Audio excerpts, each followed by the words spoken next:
슬프고 어려운 상황 가운데 있는 사랑하는 모든 영신의 성도님들, 눈을 들어 주님 바라보시기를 바랍니다. 하늘로부터 내려오는 참된 평안 누리시기를 주님의 이름으로 축복드립니다. 어, 사사기 이야기 두 번째, 건강한 사이클이라는 제목으로 말씀을 전하려고 말씀을 보니 사사기 이야기 1이 있었나라는 생각이 드실 겁니다. 한 달 전이었네요. 네, 나와 온 세상에 관한 이야기로 이렇게 함께 말씀을 나누었었습니다.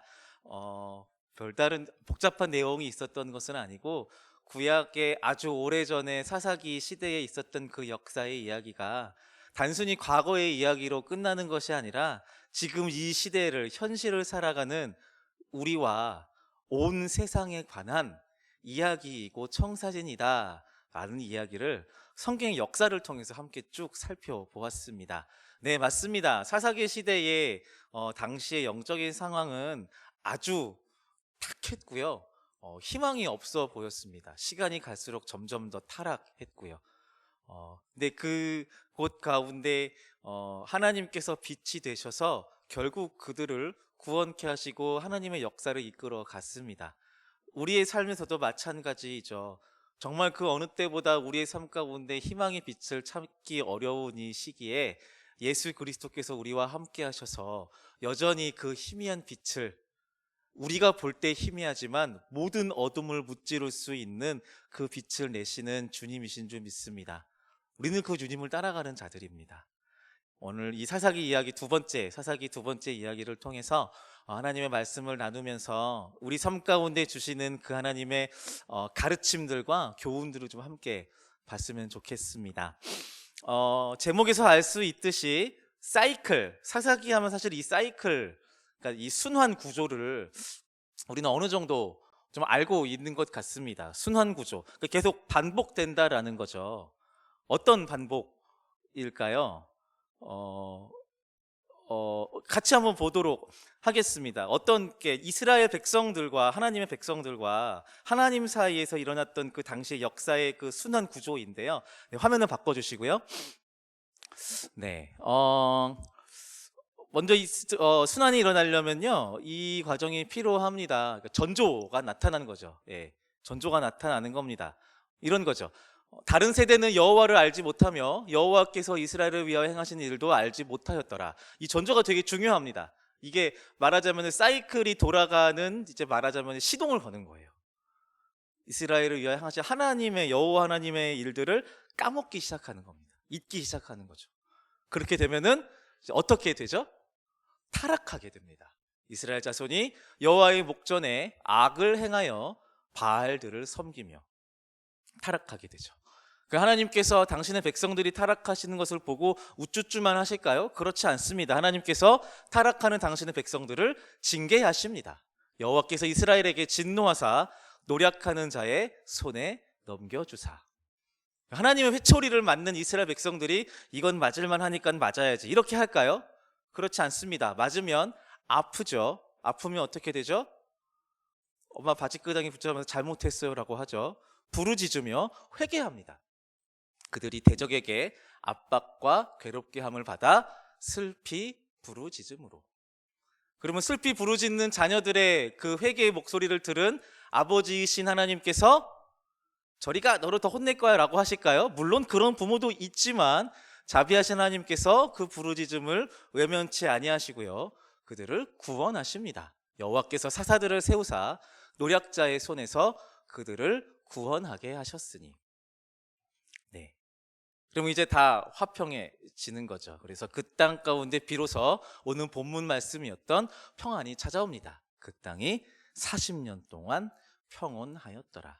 자, 이게 대체적인 이제 사이클이라는 거예요. 이 사이클이 반복되는 것처럼 보이는 이 사사기의 역사는 이 13명의 사사들이 바뀌는 동안 계속 지속되는 것처럼 보입니다.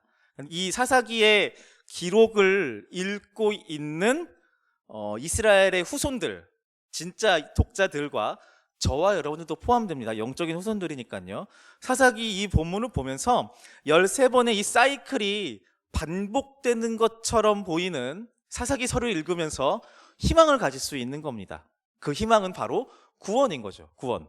이스라엘이 타락하고 그로 인해 징계를 받지만 하나님께서 사사들을 세우셔서 하나님이 구원하신다. 그래서 평안을 얻게 된다라는 이 최종 목적지에 대한 희망을 품게 된다라는 거죠. 왜요? 사이클이 계속 도니까요. 결국은 하나님이 그렇게 하신다라는 희망을 품게 되는 거죠. 그러니까 아무리 절망적이고 암울한 상황이어도 결국은 구원의 주인이신 하나님의 일하심으로 말미암아 화평으로 나아간다라는 것입니다. 물론 이 최종 희망 단계인 구원에 이르기 전에 이 징계의 단계와 부르짖음의 단계가 있어야 합니다. 타락이 감지될 때 하나님의 징계에 의한 심판 상황이 나타나고요. 이로 인해 괴로워하며 하나님께 돌이키는 이스라엘의 모습이 등장한다라는 거죠. 이 프로세스가 이루어지면 하나님의 구원이 등장하고 결국 평안을 구하게 됩니다. 정리해보면 이렇게 됩니다. 전조가 나타나고요. 네, 타락이 등장하고 하나님의 징계, 그에 따른 이스라엘의 부르짖음, 그리고 하나님의 구원, 화평, 평안 이렇게 되는 거죠. 이 구조가 계속해서 돌아가는 것처럼 보입니다. 아까 말씀드렸지만 이 구조를 알고 있다면 우리에게 희망이 있습니다. 내가 아무리 타락하고 죄에 빠져 살더라도 결국은 사이클의 최종 목적인 저 화평 단계에 이를 것이다 라는 희망이죠. 이게 저와 여러분들의 기대일 텐데요. 사사기의 역사를 이렇게 좀 보면 안타깝게도 이 사이클이 정상적으로 계속 반복되는 게 아닙니다. 일단 시작은 똑같아요. 사이클의 등장을 시작하는 신호거든요. 이스라엘의 자손이 여호와의 목전에 악을 행했다. 그리고 그에 따른 이스라엘의 악행이 이 사이클을 출범시킵니다. 그리고 하나님의 징벌, 징계가 나타나죠. 징벌의 수단으로서 하나님은 언제나 이제 이방 민족들, 가나안 민족들을 사용하시는데요. 이 징벌을 받은 이스라엘 민족이요, 하나님께 부르짖기 시작합니다. 자, 여기까지는 사이클에서 벗어남이 없어요. 문제는 여기에서부터 생깁니다. 타락과 징벌, 부르짖음 그 다음 단계에서 뭐가 나타나야 되죠? 하나님의 구원이 나타나야 되죠. 여기에서 이 순환 패턴, 사이클의 이탈이 발생하게 됩니다. 네, 좀 더 설명을 드리자면요, 사사기에 등장하는 사사들 중에 운니엘, 에훗, 드보라, 기드온 이렇게 초반에 등장하는 이 인물들에서는 동일하게 이 사이클이 다 6개의 사이클이 작동이 되는데요. 입다라고 하는 이 사사가 나와요. 입다라고 하는 이 사사가 나와서 똑같아요. 타락이 있고요, 징벌과 부르짖음, 회개가 있습니다. 그러면 아까 말씀드렸다시피 그 다음에 하나님의 구원과 화평이 등장해야 합니다. 여기까지 가야 사이클의 완성인데, 이 구원의 단계에서 여호와 하나님이 사사, 그러니까 즉 구원자를 일으키시지 않습니다. 무슨 말입니까? 분명히 입다라는 사사가 등장했는데 하나님이 사사를 세우시지 않는다고요? 무슨 말입니까? 세우셨는데요. 사사가, 입다가 사사잖아요. 근데 왜 하나님이 사사를 세우지 않습니까? 입다는요, 놀라지 마세요, 하나님이 아닌 이스라엘 사람들이 직접 세운 사사였습니다. 본문 사사기 11장 5절로 6절의 말씀을 제가 한번 읽어보겠습니다. 암몬 자손이 이스라엘을 치려 할 때에 길르앗 장로들이 입다를 데려오려고 돕 땅에 가서 입다에게 이르되, 우리가 암몬 자손과 싸우려 하니 당신은 와서 우리의 장관이 되라 하니. 물론 하나님은 사람이 세운 입다를 통해서 이스라엘 가운데 역사하십니다. 여호와의 영이 입다에게 임한다라는 구절들이 등장하거든요. 그런데 하나님이 세운 자가 아닌 자신들의 구원자를 스스로 택했기에 그 땅의 평화를 기대할 수 없었습니다. 그래서 사사기 역사에서 사사인 입다를 통해 이스라엘 가운데 평화가 찾아왔다라는 구절은 사사기에 등장하지 않습니다. 여기에서 사이클에 약간 오점이 생기죠.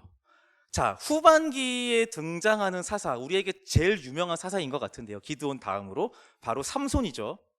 삼손에 이르러서는 이 사이클마저 완전히 붕괴됩니다. 먼저 이스라엘은 타락하고요, 하나님은 타락한 당신의 백성들에게 징계를 가하십니다. 블레셋 민족에게 던져버리죠.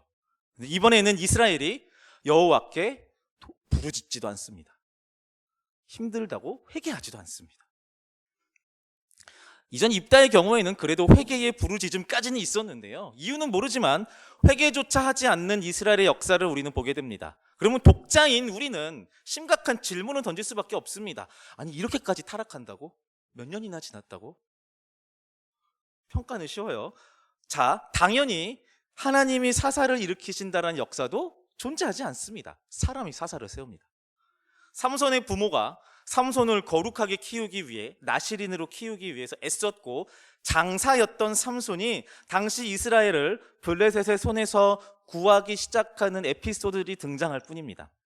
삼손은 입다와 마찬가지로 신음하는 백성들을 위해 하나님이 세우신 사사가 아닙니다. 부르짖지도 않는 이스라엘이 하나님께 사사를 달라고 간구할 리 만무하죠. 물론 사사기의 에피소드를 통해서 알 수 있듯이 삼손은 아주 용맹하게 싸웁니다. 그리고 13명의 사사기에 등장하는 사사들 중에 유일하게 비극적인 최후를 맞이하는 사사가 바로 삼손입니다. 죽게 되거든요. 하나님이 일하시지만, 그리고 삼손도 활약하지만 역시 삼손의 시대에 이스라엘에 평화가 있었다라는 기록은 없습니다. 사이클이 완전히 붕괴되는 거죠. 이스라엘의 부르짖음이 없고요, 하나님의 구원도 없고요, 민족의 화평, 평화도 없어집니다. 자, 정리해보면 다음과 같습니다. 사사기의 이 초반부 역사에서 5개의 사이클이 잘 작동합니다. 6개죠. 기대함도 생깁니다. 루틴이 보이니까 타락한 삶에 대한 회복의 역사도 기대할 수 있게 됩니다. 그러나 한 번 생긴 이 균열은 더욱 짙어지고 발전하기 시작합니다. 화평도 평안도 열매로서 기대하기 어려워지는 것이죠. 각각의 사이클이 예상 패턴으로부터 어떻게 이탈하는지 면밀하게 살펴보면 사사기의 이야기들이 사이클대로 순환하는 것이 아니라 오히려 하강 곡선을 이루고 있다는 것을 우리는 알게 됩니다. 다시 말해서 각 이야기의 끝에서 이스라엘 백성이 이전 이야기에서 출발했던 지점과 정확하게 동일한 곳에서 출발하는 것이 사이클, 순환 구조인데, 이스라엘 백성과 지도자들의 그 타락의 정도를 볼 때에 이제 말하자면은 리셋 버튼이 눌러진다라는 인상이 없다라는 거죠. 돌아가지 않는 거예요. 장면이 바뀔 때마다 이스라엘 백성과 지도자들의 타락의 정도가 점점 심해진다라는 거죠. 이스라엘 백성은 정말로 점점 그 땅의 원래 거주자들이었던 가나안 사람들처럼 되어가고 있는 겁니다. 사이클이 무너지는 것, 그래서 희망과 소망을 기대하지 못하게 하는 주요 원인, 그것은요, 어떤 한 사람, 어떤 순간에 단 한 번의 죄로 인한 것이 아닙니다. 희망을 갖지 못하게 하는 진짜 원인은 이 건강한 사이클을 돌아가도록 운행하시는 주체자인 하나님을 잊기 때문에 빚어지는 것입니다. 하나님이 세우시는 사사를 기다리지 않고 사람이 사람을 택하게 되고, 죄를 용서하신 하나님을 바라보지 않고 타락에 머무르는 선택을 하게 되는 것, 그것은 이스라엘이, 하나님의 백성이 하나님을 잊었기 때문입니다. 그렇게 사사기의 역사는 무너져버린 사이클로 끝이 납니다. 그리고 그 다음 성경의 역사인 룻기를 거쳐서 우리가 알고 있는 사무엘서의 역사로 이어가게 되죠. 자, 이 사무엘이 마지막 사사이거든요. 마지막 사사인 사무엘에게 이스라엘 장로들이 찾아갑니다.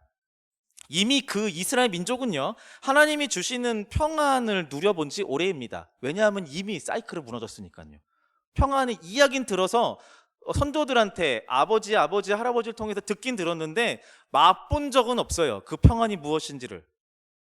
자, 만약 이스라엘이 사사기 초기 시절에 사이클의 끝에 위치했었던 그 평안을 누렸던 이전의 역사를 기억하며 그때로 돌이키기를 원한다면, 다시 말해서 사이클이 다시 돌아가기를 이스라엘 백성들이 원한다면 그들이 해야 할 일은 아주 간단합니다.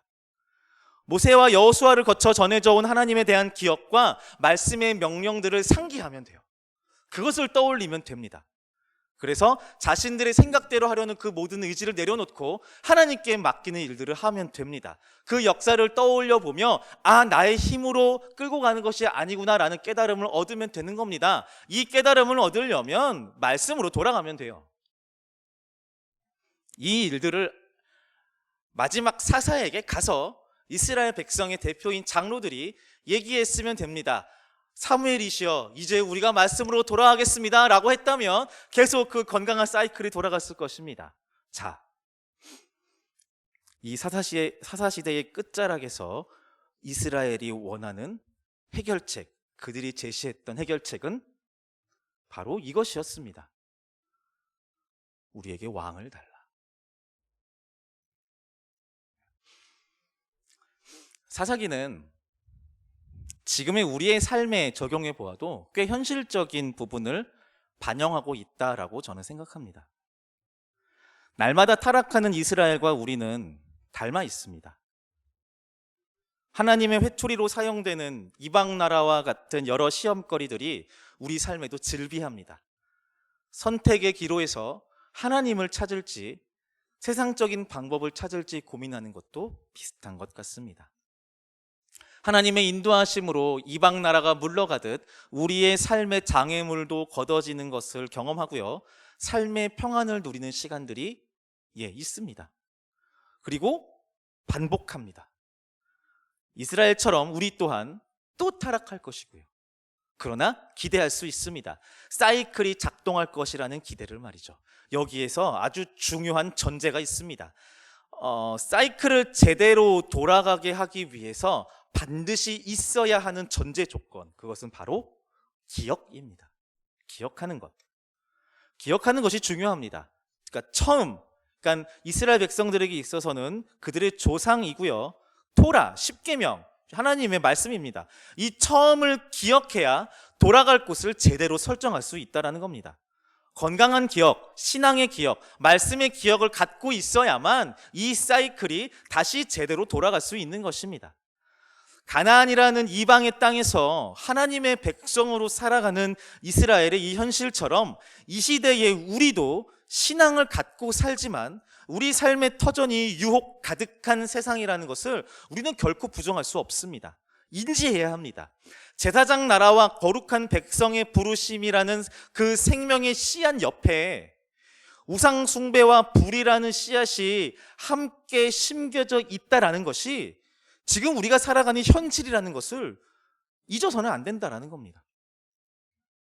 그 현실 속에서 불의의 씨앗으로부터 생긴 열매, 그러니까 내분, 폭력, 우상 숭배에 집중하지 않고 생명의 씨앗으로부터 생긴 열매, 그러니까 연합, 축복, 공존에 집중하기 위해서는 이 씨앗을 심은 목적인 제사장 나라, 거룩한 백성과 그 주체 여호와를 기억해야 하고요, 그 목적을 기억하기 위해 그 씨앗이 심겨지기까지 있었던 역사, 아브라함, 요셉, 모세, 여호수아와 같은 그러한 역사들과 그 장치들, 말씀, 십계명, 율법과 같은 것들을 반드시 기억해야 한다는 것입니다. 다시 말씀드립니다. 이것이 가장 중요합니다. 우리는 반드시 기억해야 합니다.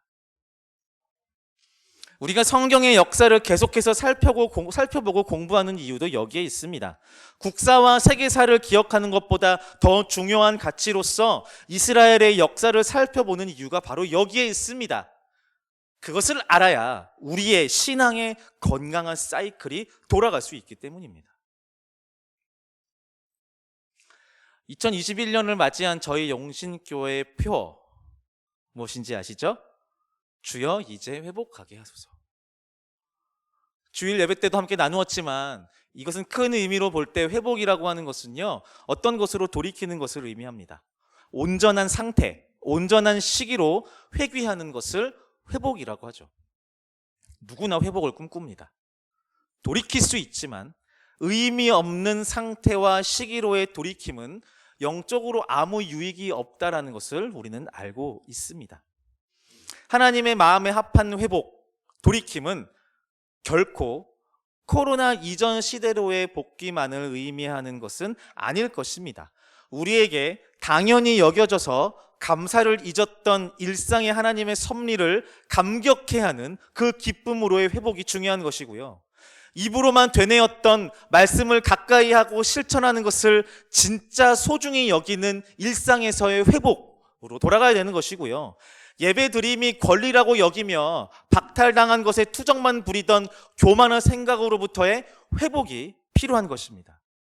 궁극적으로 말씀이신 예수님을 더욱 알기 위해 애쓰고 알고 있는 복음과 진리를 매 순간 기억하기 위해 몸부림치는 처음 신앙으로의 그 회복이 우리에게 요구되는 한 해인 줄 믿습니다. 지금 우리는 그 어느 때에도 경험해보지 못한 막막하고 이상한 새로움을 준비해야 하는 시기인 것 같습니다. 새로운 환경에 적응하기 위해 새로운 계획들을 세우고 새로운 사람들을 찾고 새로운 가치를 부여하기 위해 애쓰는 우리인데요. 우리의 마음 상태가 좋고 상황이 순탄하고 어려움이 없을 때에는 이러한 새로운 계획들과 새로운 상황에 흥분하고 헌신하고 진실과 전심으로 참여하는 사람들이 많을 수 있습니다. 그런데 시간이 흐르면서 상황이 나빠지기도 합니다. 마치 우리 영신교회가 몇 년 전 교회의 어려움을 겪을 때가 그러했을 것이고요. 작년에 코로나가 그러했던 것처럼 말입니다. 이러한 상황에서, 이러한 어려운 상황 속에서 몇몇 사람들 가운데 있었던 좋았던 마음 상태는 극도로 부정적으로 흘러가게 됩니다. 그러면 실패가 머리를 내밀고 흥분이 낙담으로 바뀌고 헌신이 줄어들고 생존을 위한 지극히 이기적인 타협들이 등장하게 됩니다.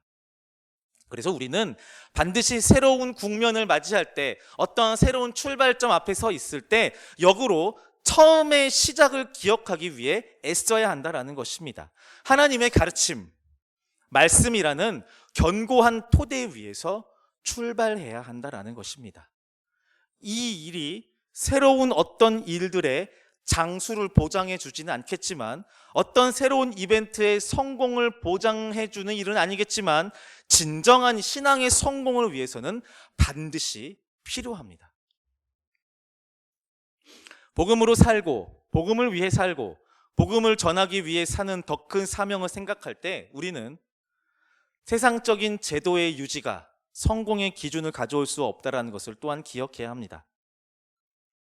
빌립보 교회의 신자들은요, 로마와 강경파 유대인들에게 핍박을 당하는 상황 속에서 자신들의 영적인 지도자인 바울조차 감옥에 갇혀 있다는 소식을 듣게 됩니다.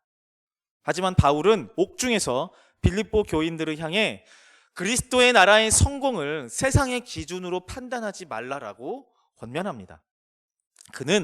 바울은요, 복음이 그러한 부정적인 일들만 가득한 그 상황 속에서도 전진하고 있음을 지적합니다. 그리고 성도들이 기억해야 하는 복음의 기억들을 계속해서 반복하고 나열합니다. 그들이 기억해야 하는 복음의 시작, 그 처음, 돌아가야 하는 그 회복의 처음에 대해서 계속해서 이야기합니다. 예수 그리스도의 탄생과 삶과 고난과 죽음과 부활의 이야기를 끊임없이 상기합니다.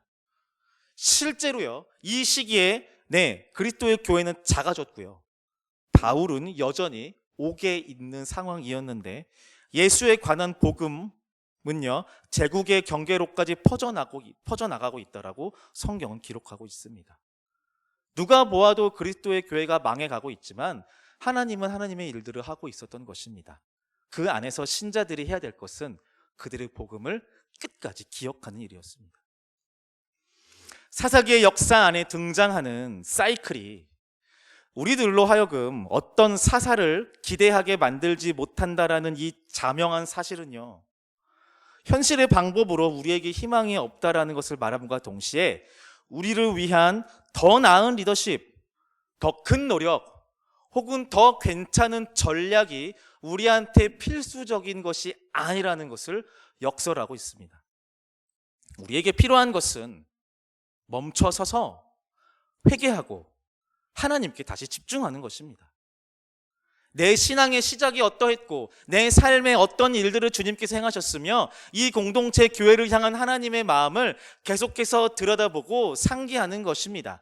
그렇게 하나님을 기억하고 신앙을 떠올리고 역사를 통해 말씀을 기억하여 우리 마음 가운데 되새기는 것입니다.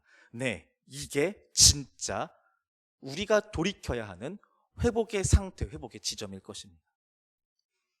사랑하는 여러분, 우리의 삶 가운데 평안을 약속하시는 건강한 사이클이 온전히 돌아갈 수 있도록 애쓰시기를 바랍니다. 이 노력은 우리가 다시는 하나님 앞에 죄를 짓지 않고 다시는 하나님의 징벌을 겪지 않는 그 완전한 상태를 말하는 것은 아닐 것입니다. 네, 우리에게 희망이 없으니 우리는 언젠가 또 우리 소견에 오른 대로 행하며 타락할 것입니다. 그러나 그 타락과 죄 가운데 있을 때에 용서하시는 하나님, 긍휼이 많으신 하나님, 오래 참으시는 하나님, 모든 상황 가운데 섭리하시는 그 하나님을 우리가 분명히 붙들고 기억하고 있다면 결국 하나님은 우리의 부르짖음에 응답하시고 우리를 구원하시며 그 화평과 평안 가운데 우리를 옮겨 놓으실 것이라는 것입니다. 이 건강한 사이클이 잘 돌아갈 수 있도록 하는 유일한 방법은 하나님을 기억하는 것입니다. 기억하기 위해 모이고, 기억하기 위해 듣고, 기억하기 위해 말하는 이 모든 예배와 우리 공동체의 크고 작은 실천과 이야기를 소중히 여기실 줄 아는 그런 저와 여러분들 다 되시기를 바랍니다. 기도하겠습니다.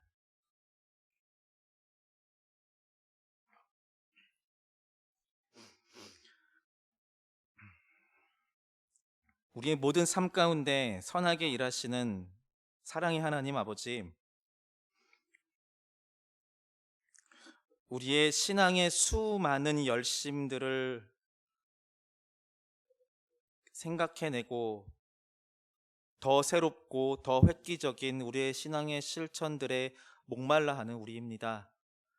주님, 오늘 이 말씀의 은혜를 통해서 우리가 찾아야 하는 것은 누구도 생각해내지 못한 어떤 기발한 새로움이 아니라 믿는 신자라면 누구나 떠올릴 수 있는 그 근본 하나님의 말씀과 그 역사, 그 기억임을 알게 되었습니다. 주님, 매일매일 고단한 일상을 살아가는 모든 영신의 이 성도들이 일상 가운데 말씀하시고 일하시는 하나님을 찾을 수 있게 하시고 매번 똑같은 루틴으로 하나님을 기억하고 이 복음을 마음과 몸과 삶 가운데 새기기 위해 애쓰는 그 모든 수고를 멈추지 않을 수 있도록 성령 하나님 모든 자들을 끊임없이 가르쳐 주시고 인도하여 주시옵소서. 그렇게 할 때에 우리와 우리의 가정과 이 공동체와 교회 가운데 주님께서 약속하신 그 사이클의 최종인 평안을 우리가 온전히 누리게 될 줄 믿습니다. 주님, 그것을 꿈꾸고 소망하며 우리의 일상에 최선을 다하는 모든 자들 될 수 있도록 인도하여 주시옵소서. 감사드리며 예수님의 이름으로 기도드립니다. 아멘.